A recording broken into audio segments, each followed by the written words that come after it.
দিনটা ছিল রবিবার, আর আমার মা বাপি এসেছিল আমাদের সাথে দেখা করার জন্য।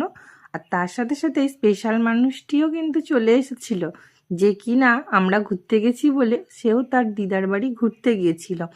খুব মন খারাপ ছিল তার জন্য। তো আসতে তো আমার আনন্দে আর ধরে না দেখে, আর তার সাথে সাথে এই আনন্দটাও তোমাদের সাথে শেয়ার করলাম যে গোপু সোনার দিদা গোপু সোনার জন্য কত কিছু বানিয়ে দিয়েছে, যেহেতু শীত পড়েছে বলে। মায়ের কিন্তু হাতের এই কাজগুলো অসাধারণ করে। দেখো এখানে প্যান্ট আছে, ওর পঞ্চু, সোয়েটার, দুটো কিউট কিউট মোজা বানিয়ে দিয়েছে পায়ে পরার জন্য। আর এইগুলো ছিল বসার আসন, আরও ছিল মোট 4টে। সেগুলোই গপু বসেছিল বলে আর দেখানো হয়নি। আর এগুলো তো দেখে অবাক হবে যে কত টুপির সম্ভার, মানে কি নাম জানি না আমি, সাহেব টুপি বলে, হনুমান টুপি, মানে কত অসাধারণ। গপুকে দেখেওছো পরে থাকতে। আর এটা আমরা ওর জন্য মানালি থেকে কিনে এনেছিলাম।